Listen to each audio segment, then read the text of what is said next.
परम पूज्य बाबूजी महाराज जब शाहजहाँपुर में अपने घर के साधारण से बरामदे में बैठते थे तो वह स्थान किसी विश्वविद्यालय या आश्रम से कम नहीं होता था। वहाँ न कोई मंच था, न कोई औपचारिक प्रवचन। फिर भी देश विदेश से आए साधक, वैज्ञानिक, विद्वान और जिज्ञासु लोग घंटों उनके साथ बैठकर चेतना, आत्मा, ईश्वर और जीवन के गूढ़ रहस्यों पर चर्चा किया करते थे। बाबूजी महाराज की विशेषता यह थी कि वे आध्यात्मिक विषयों को किसी मत या सिद्धांत के रूप में नहीं बल्कि प्रत्यक्ष अनुभव के आधार पर समझाते थे।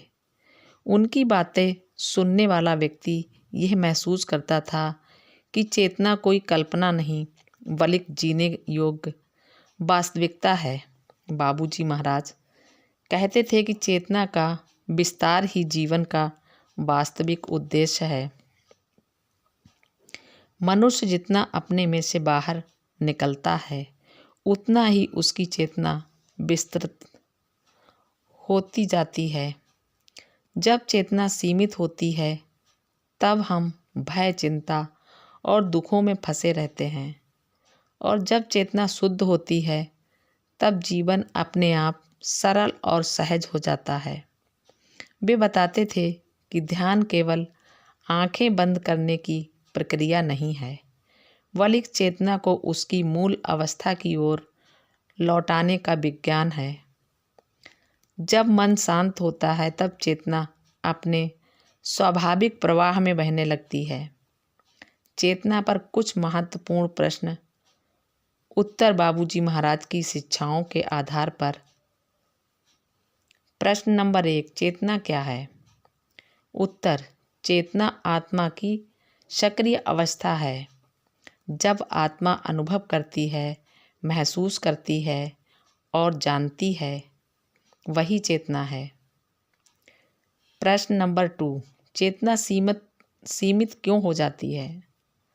उत्तर, इच्छाओं, अहंकार, भय और संस्कार के कारण चेतना संकुचित हो जाती है। प्रश्न नंबर 3, चेतना का विस्तार कैसे होता है? उत्तर, नियमित ध्यान, मानसिक सफाई और प्रार्थना से चेतना स्वाभाविक रूप से विस्तृत होती है। प्रश्न नंबर 4, क्या चेतना का विस्तार जीवन की समस्याएं हल करता है? उत्तर, समस्याएं बाहर से नहीं मिटती, पर चेतना के विस्तार से हम समस्याओं से ऊपर उठ जाते हैं। प्रश्न नंबर 5, अंतिम अवस्था क्या है? उत्तर, जब चेतना पूर्ण रूप से शुद्ध होकर ईश्वर में विलीन हो जाए, वही लक्ष्य है। बाबूजी महाराज का संदेश स्पष्ट था, चेतना को बदलिए, जीवन अपने आप बदल जाएगा।